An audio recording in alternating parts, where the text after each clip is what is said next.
Hello.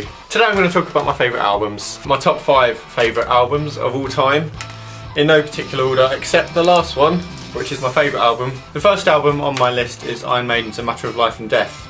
Not because I think it's got their best songs, that would be Seventh Son of the Seventh Son, but because this holds a lot of personal memories for me.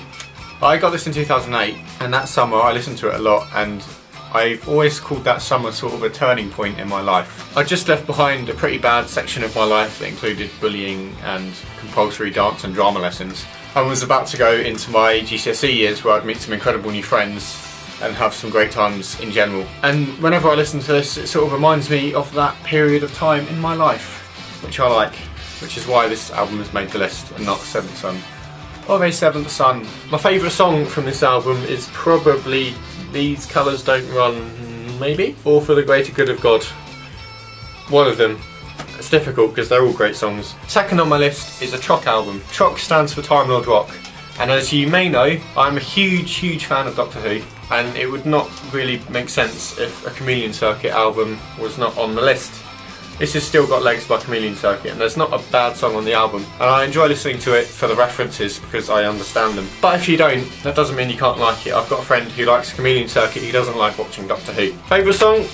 Big Bang 2, probably. Talking about the most complicated thing ever in Doctor Who, probably. Thirdly on my list is Jeff Wayne's musical version of The War of the Worlds. But for a long time this film was my favourite film of all time. War of the Worlds with Tom Cruise.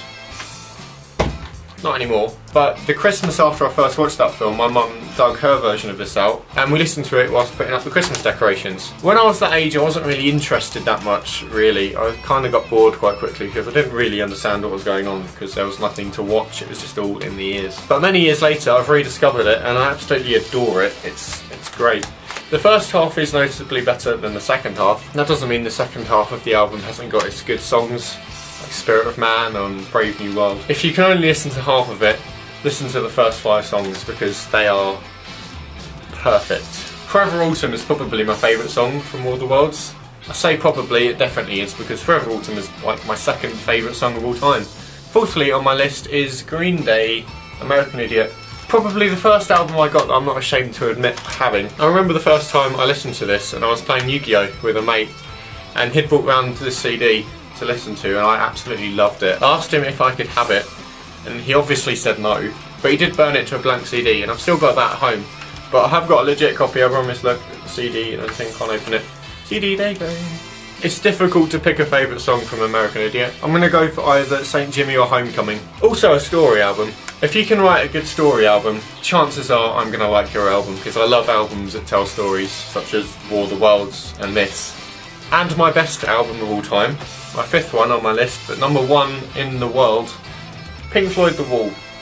My favourite album of all time. It's just perfect. Another, again, not a bad song on it, and it tells a story. The story, in brief, is about a young musician who wants to build a wall to isolate himself, a symbolic wall in his head, not a real wall, to isolate himself from a world that he thinks has abandoned him. This wall is built up with bricks in the wall. You may know the song Another Brick in the Wall, their arguably most famous but not best song. That's from this album. These bricks symbolise traumatic events from his life, such as an overprotective mother, or an abusive teacher, or a wife that's left him, even though that was his fault.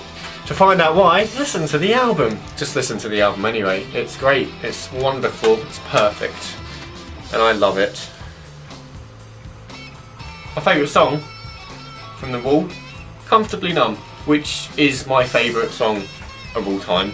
Another beautiful song, like Forever Autumn, but beautiful in a kind of weird hallucinogenic way, because it's quite a dark song really, if you listen to it in context with the album. Another thing I should mention about The Wall, actually, if you're going to listen to it, they're not being racist in a couple of songs. It's hallucinogenic drugs and part of the story.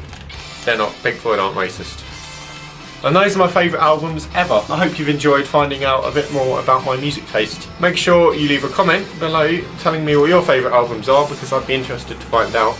And to tell you why you're wrong and that The Wall is better. I'm sorry, I won't do that, I promise. Sorry. Goodbye.